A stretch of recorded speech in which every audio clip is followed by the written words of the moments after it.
Our CDF Act has structures for ensuring that our funds which are disbursed to the constituencies are properly utilized. And from time to time we have teams from head office that come to join our regional coordinators to ensure that projects are properly implemented and there are no loss of public funds. For Manyata, we have got no issue on loss of funds. We are happy with Manyata. But there are few instances where constituencies have misused funds. There are very few.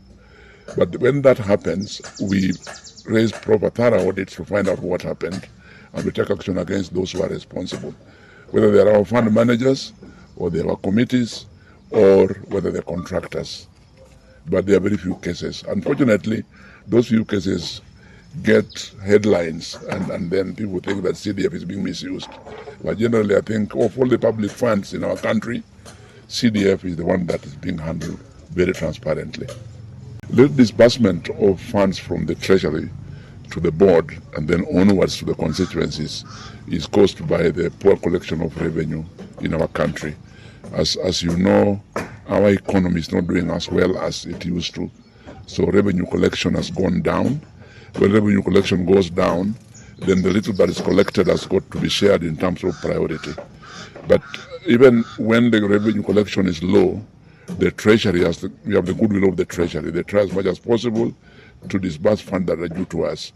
2 weeks ago, we had a consultation with the new CS for Treasury, Honorable Mbadi, and he assured us that by the end of this month, we are going to have the last remittance from the Treasury for this financial year. As you know, the end of financial year is just about for 3 months to go. So we expect that in another 1 month, we'll get enough funds for this year so that the Treasury will not be owing us any money. So for that, I'm grateful, and I want to thank the CS and the PS for Treasury for giving CDF priority. Maybe I could address this now that we are talking about late disbursements, the future of CDF. There was a court judgment last year that gave CDF board up to June next year to wind up our operations.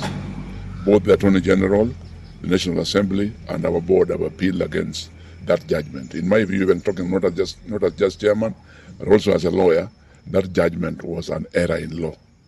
But leaving that appeal aside, Parliament has now taken steps to have a bill that is going to entrench CDF in the Constitution. Once that is done, then there would be any court cases against the CDF that can succeed.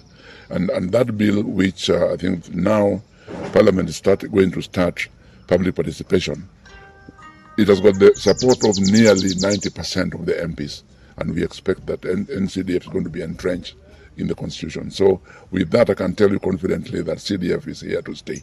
We are here with the board chair, NGCDF from Nairobi, coming to inspect the project that we are doing for the St. Joseph Dunda Primary School.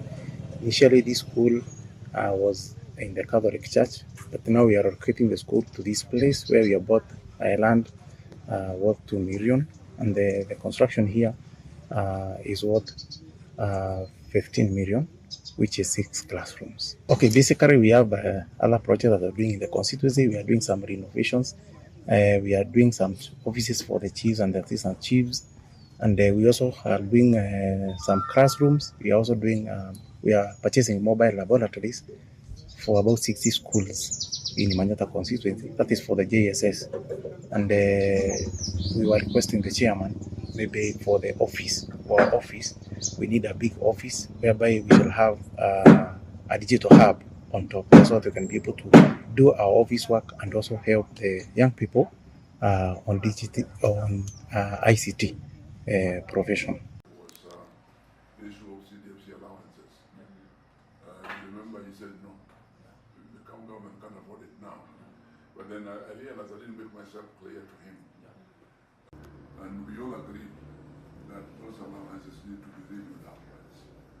We were given the responsibility of doing a paper.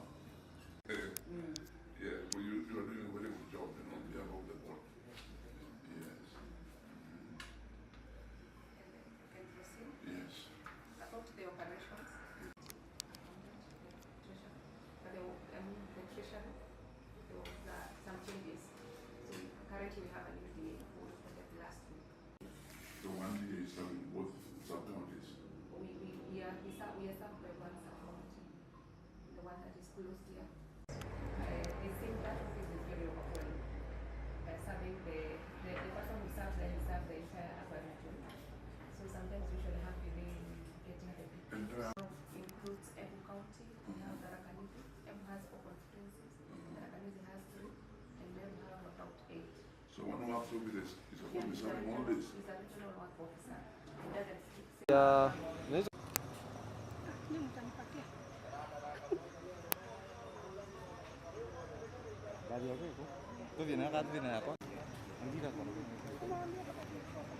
We can do it here. Yes.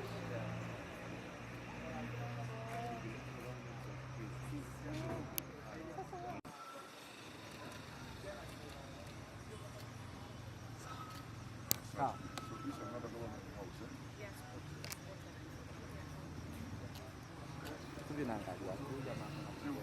Zero on residential. This is not what? Snaps.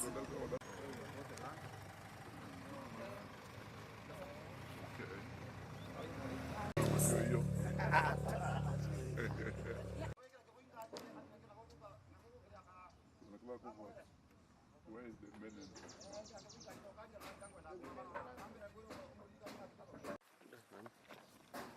Sorry.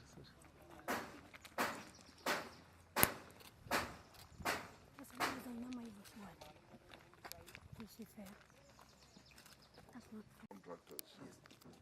There's no point having stairs like this one, which is slow. You know, this is slope, you know, it's not steep. Yeah. There's no point having stairs and then ramp. That's double. Yeah, that's Because if you have this, able people can walk on this, disabled can also walk on this. So there's no point of this.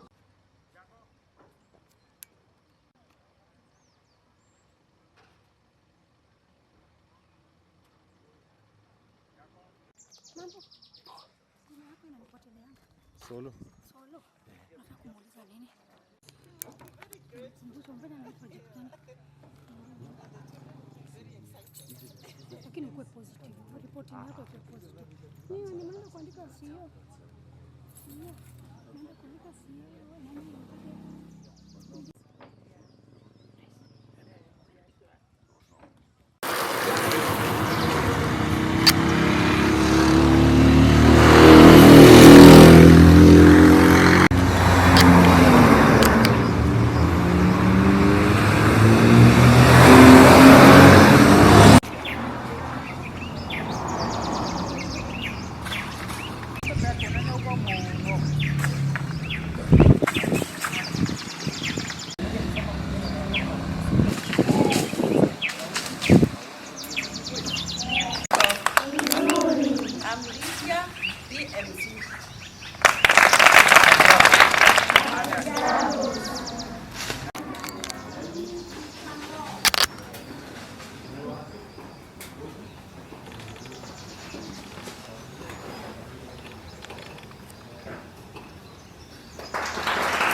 There's a company called Darugu Merchants, very well known. These are happy. Those are the sponsors we are using currently. The ones that